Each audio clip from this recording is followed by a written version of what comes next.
Hey, UNTalkers, welcome back to another episode of UNTalk. I'm your host and creator, Joel Miwa. And I'm your other host, Elena Scheffler. We actually chose to speak to an organization known as Denton County Friends of the Family. And they're an organization that focuses on helping people, again, during such an unfortunate time. We chose to speak to them in this particular period of time because of the immense increase in reports of domestic and mental abuse since quarantine has become a normal part of our lives now. Yes, today we're going to sit down and talk with three wonderful women who have dedicated their lives to helping other people. We're going to talk to Abigail DeShazo, Amanda Sawyer, and Bonette Garcia from Denton County Friends of the Family. So if you guys could tell us a little bit about Denton County Friends of the Family, how did it start and kind of what do you do? Yeah, so Denton County Friends of the Family is a nonprofit organization that provides comprehensive services to victims of domestic violence, sexual assault, and stalking in the community, and also partner with community partners and other agencies to promote that justice, prevention, healing, and safety for those clients. So, in regards to the organization, can you tell us a little bit about how it began? Absolutely. So Denton County Friends of the Family was founded in 1980, began with a staff of 2 people, about 30 volunteers, a 900 square foot shelter, and $10,000 in funding. Mm-hmm. Within the past 40 years, we've come a really long way and we've added our new satellite location in Savannah. We have a shelter that is 13,000 square feet with over 30 beds. Wow. And That's amazing. we also have our outreach office and a few other satellite locations. Yeah. So, Bonet, I know you do. I mean, you have a really great background, first of all. I mean, you have a law degree from South Texas College of Law in Houston and a bachelor's degree in criminal justice from St. Louis University. And you're the director of outreach advocacy at the organization, correct? Yes, that's right.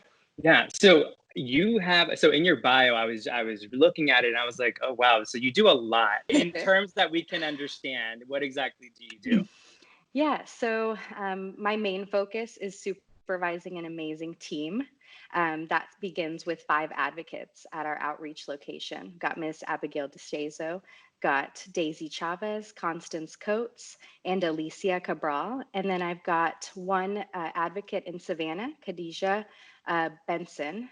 And then I've got 2 intake staff members. We've got Miss Amanda Sawyer, our intake coordinator, and I've got Ms. Rocio Mendez, our new intake specialist. And I've got as well 2 staff members in our transitional housing program that's also blending into advocacy. Gotcha. So what you do is, from what I see, you oversee pretty much the whole operation. Is that correct? That is right, related to outreach advocacy services. So Amanda, you're the intake coordinator. So you're the first one that victims speak to. So what exactly does that look like? So that is a really big role in our agency. It really creates the foundation for what the client's going to experience during the rest of their time with our agency. And so that really looks like a lot of making sure that the client feels like they are in a safe and supportive environment, making sure that we establish a really good relationship based on trust, making sure that they understand that our agency, our sole purpose in being here in the community is to make sure that they're safe and to support their decisions and whatever they want to do. And we always want to make sure that we're helping these clients move forward in their own decisions. And so that's really the whole basis of intake, is making sure that we're gathering that information and then figuring out where do we put that information, what referrals do we make to make sure that that client is moving forward. So you kind of serve as the face of the operation. Yes.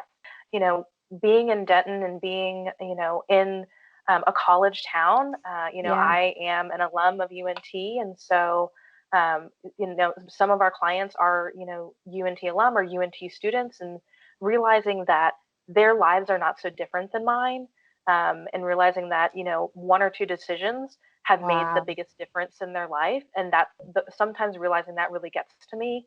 And it just makes me so grateful to be in the place that I am so that I can help people.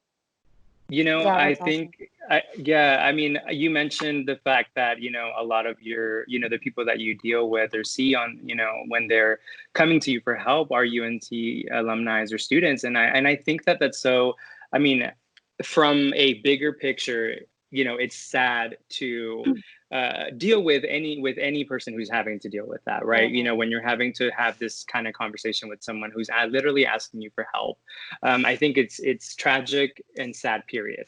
But when you mention the fact that they're UNT affiliates or UNT related somehow, I think that kind of hit me a little bit more intensely, because I'm like, wow, like, here I am still a UNT student. Like, what if that was, someone that I knew, And so I think that that really just paints a really powerful picture for me personally.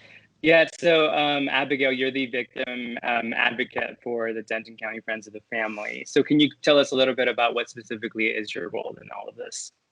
Yeah, of course. So Bonet, my director, already kind of touched on a lot of what me and my fellow advocates do, but number one thing is for sure safety planning. That's one of the biggest things that we focus on as advocates. So after, they go through their intake process with Amanda, and she does such an incredible job and makes them want to, continue to stick with our agency. She makes a great first impression. A referral may come over to me, and it may address that they are in some danger at this moment and they're unsure what to do. So they may come to me, and I may call them and provide them with some options that are available to them, and then walk them through those options. And I can provide accompaniment through some of those options, whether that may be making a police report, helping them find the resources to file for divorce, or possibly if they've had recent like CPS involvement. That's another big thing that we see a lot. And these are very confusing systems, and they're they can be really helpful and wonderful for victims and survivors of domestic violence, but they can also be very scary and confusing. So one job that I have is helping them walk through it, understand it a little bit better, and hopefully give them some confidence as they navigate through that, and hopefully get them to a safe place. Yeah, I mean, I think you guys mentioned, obviously so much important information. And as Elena and I were doing our research,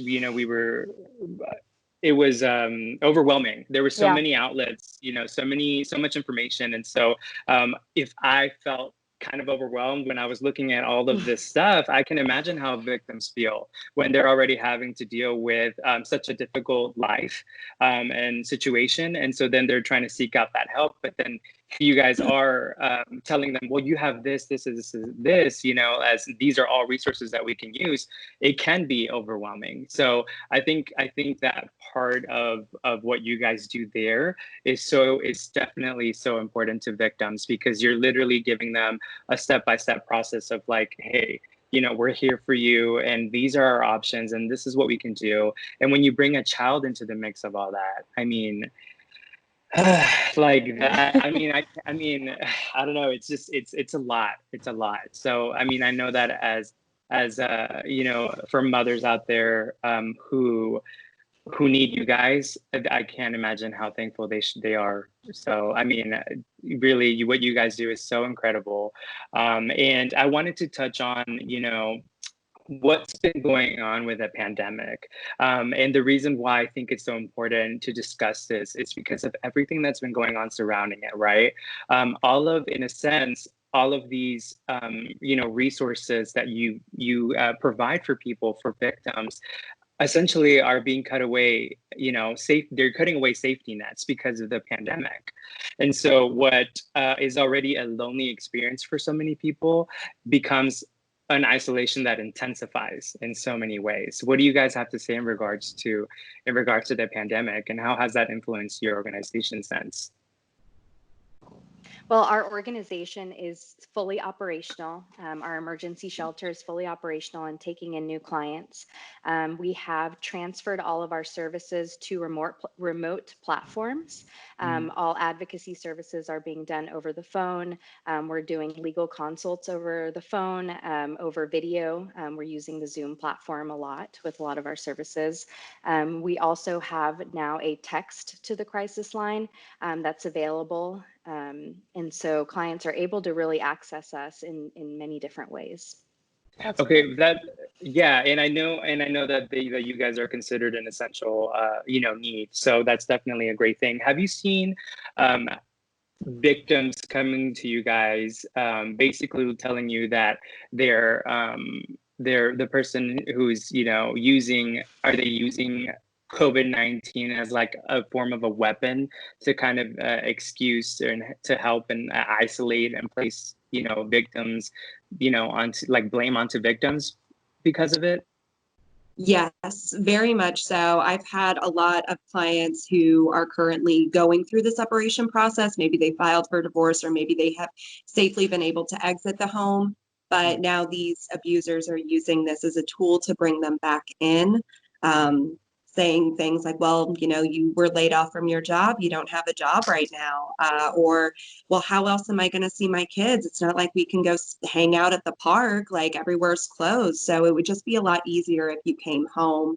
And I've had a lot of clients reaching out to me and following up and saying that they've kind of been very, very much manipulated back into a situation that we worked really hard to get them out of because of this pandemic. I can speak from an intake perspective that yes, we have seen quite an influx of intake calls coming in. A lot of them are because the abusers are now at home much more than they ever used to be. So the small breaks in time that these clients had to take care of their kids, to take care of themselves, are no longer available to them. And so they are with their abuser 24/7. And if they have children on top of that, that's just an environment that is full of stress. And then you add violence on top of that. And it just makes for a really dangerous situation. We've had lots of clients call in who, they are calling while their abuser is asleep. They're, trying to give us as much information as possible. And then they hear their baby wake up and they have to get off the phone because they know that if that baby starts crying, the abuser is going to wake up and he's going to know what's happening. And so we have seen a lot of calls like that. So and something important to follow up on is that our crisis line is available 24 hours a day. So that's how we are able to maintain that communication with clients. So if you do get a call like that, where like a life-threatening kind of situation, what is your first step? Like, what do you do? My first step is always, talking with the client about what kind of safety options do they have? Do they have a neighbor that they can go to? Do they have a family member that's close by? Making sure that they feel safe and feel comfortable calling police, because for many of our clients, they may have had negative experiences with law enforcement, and so the police are not usually their first call. But I always try to talk with them about how important it is to call the police if they feel like they're in danger. We always say call the police first, call our crisis line second. Okay.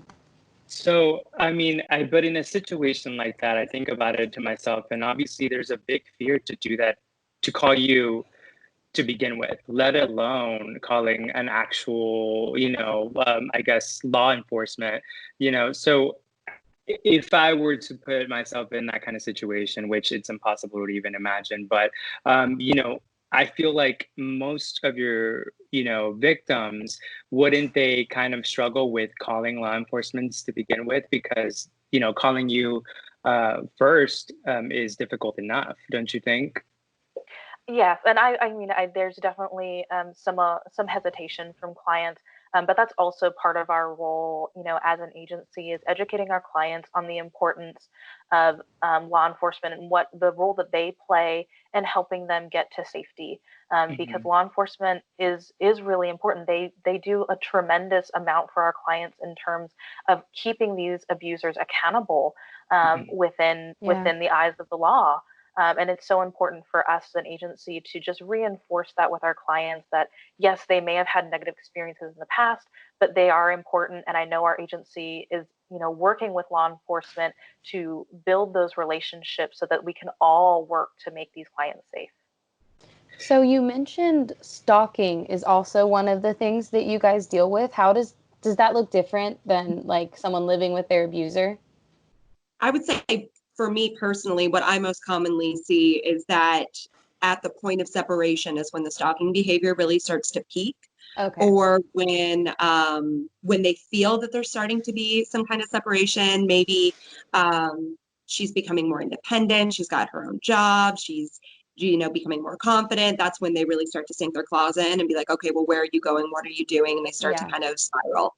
But we also have clients who come in that exhibit more of the stereotypical stalking behavior of like, oh, we went on a few dates and now it's turned into this, or, we broke up years ago, but now he's come back up. But it's more often than not associated with intimate partner violence. And it's just another means to have that power and control over someone. Gotcha. Yeah, so I think that it's crazy because, right now you obviously mentioned, that stalking kind of begins after a certain, or as you've seen personally. But thinking about it, it's crazy because the pandemic has really influenced this whole entire, what was already an unfortunate situation has now intensified because stalkers know that their victims are home. And so they're gonna know that their victims are essentially available to do whatever it is that their horrible minds are thinking about doing, and so they're weaponizing COVID-19, which who would have thought that these victims who are already dealing with having to try to separate from this horrible situation, and if they have children, and it just intensifies the whole scenario, but being in the same room as your abuser when you're trying to get away from them, the fear in itself that you already had is now turning into blame because they're using it as a weapon. And I know that the United Nations has reported a spike in domestic abuse across many different countries, but places like France and Singapore have risen by 30% and 40% in Australia. And then you see, reports from Lebanon and Malaysia, whose helpline calls have doubled while China's has tripled. There's obviously a heavy influence that's going on right now because of COVID-19. And so this is really the reason why we wanted to touch on this. We already wanted to speak to an organization that helped victims, but unfortunately, this is a great time to really bring light into this whole situation and the pandemic, because while there is one pandemic going on with your health, there is also another pandemic that's rising, and that is domestic abuse. Yeah. And so, I think another scary part of that is, gun safety advocates have also said that abusers with guns are actually 5 times more likely to kill their female victims. And there was a surge recently in gun purchases due to the coronavirus. So, that it's a scary thought. What do you guys have to say about that? Guns are definitely a question that we ask about at the intake process throughout the entire length of the client's advocacy with our agency. We are, our agency is most certainly aware of how weapons and guns especially play a part in female homicides in our nation, especially in Texas as well. And so that's always something that we are assessing for is, does your partner have guns? Has they ever threatened to use a gun against you? And then that's something that, we're constantly looking at as an agency. What advice would you have for victims who haven't reached out to you, victims who are still having to find the courage to, get out of a horrible situation? What would you have to say to people like that who still haven't reached out to you, but they're trying to find that courage? I would say that that's the most important step is reaching out, making that first contact. It could really mean everything.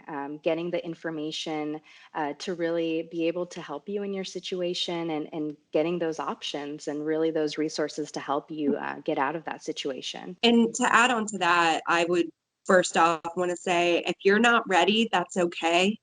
It's a lot. It takes a lot to tell a stranger some of the worst things that have ever happened in your life, and a life that you're still currently living. So if you're not ready to hear about options and you're not ready to take steps, that's completely fine. But also know that if reaching out to our agency does not mean that those steps are automatically going to be taken. We don't have like a criteria of things that you have to do with our agency. If you want to complete an intake, get an advocacy referral, chat with me for 30 minutes, and you say, okay, that's enough, that's fine. We are not requiring you to start taking any steps. We are not requiring that you leave your abuser by any means. If you want to stay and be in that relationship and see if maybe you can make things work, but want help in the meantime, we're there for that as well.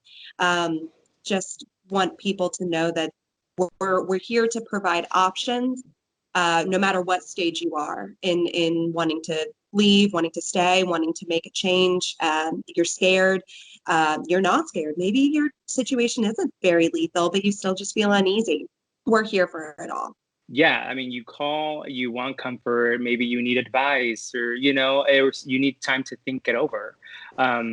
Because again, this is everyone's reality in whatever situation it may be. Even though you may see a lot of similarities with how the abuse is occurring, but everyone's emotions, everyone's perspective is different.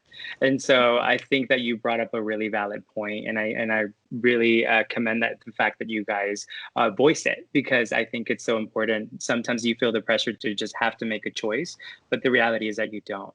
So I think that's really important.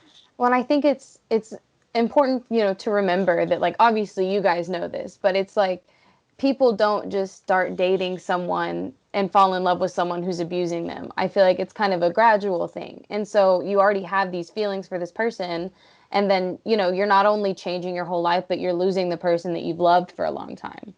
Mm-hmm. And so I feel like when emotions are involved, it's definitely more complicated. Yeah. Yeah, Elena, that's a really good point. Yeah, during intakes, we see that a lot. When I'm talking with clients, they'll talk about how this person isn't the person that they fell in love with. This person isn't the one that they first started dating. And I validate that with them. I'm like, I understand. The person you fell in love with is charming. The person you fell in love with was a good person, and things changed over time, and that's okay. That happens. And I think, clients, especially during the intake process, I see a lot of self-doubt and blaming of, well, I should have left sooner, I should have done things sooner, I should have done things differently. And my response to that is, you don't know what you don't know. You didn't know that the situation was going to become dangerous. And for clients with children, they're making decisions based not only on their safety, but the safety of their children as well. And so I always try to, just instill that in my clients, as they're doing the intake, is that you made the best decisions that you could with the information that you had at that time. And you're here now, and we're going to help you with whatever you're wanting to do at this point. Is there any final thoughts that you want to add before we close out the episode? We're here. We're open. We are still here. We are here. I do want to say, we talked about, leaving the relationship, and I just feel really important to note that that's the most dangerous time for clients. So I think it's really important to, if you are having questions, if you are having any doubts, it's really important to reach out and really develop a plan. That could be the most important thing that you do before you do take next steps in your relationship. And you know what? I think that it is difficult to find that courage for victims, and I think that hopefully listening to a podcast, if they happen to come across this episode, really, to you, the victim, if you're listening, whoever you may be, I hope that this episode gives you a little bit of something to think about. Think about yourself, because you deserve to be happy. Think about your safety, because you deserve to feel safe. I hope that this is only at the beginning to what hopefully will be an outlet for you. But again, thank you, Amanda, Abigail, Bonet, so much for taking the time to speak with us. If you are a victim of abuse, whatever it may be, please seek out the help. There are organizations like this that can assist you. I wanted to make sure and ask you, ladies, should our listeners need more information, how can they reach out to Denton County Friends of the Family? Yeah, so they can call our crisis line 24 hours a day, 7 days a week, and that number is 940-382-7273. They can also text our crisis line to get some more information, and that number is 940-382-7273. Again, and it's the same number. Okay, Awesome. Excellent. And if you need help and don't live in Denton County or just need someone to talk to wherever you may be, the National Domestic Abuse Hotline number is 1-800-799-SAFE. They're considered an essential line for victims of abuse. That's right, you guys. And if you haven't done so already, to finalize or close out the episode, you can follow us on Instagram and Twitter at UNTalk_podcast. And you can listen to our other episodes on Spotify right now as well. You can also watch our show locally on Charter 192 or Frontier 46. And you can go ahead and pop on over to NorthTexasTelevision.com to watch this episode and all of our previous episodes. Awesome. Well, thank you guys again, and stay tuned for another season of UNTalk.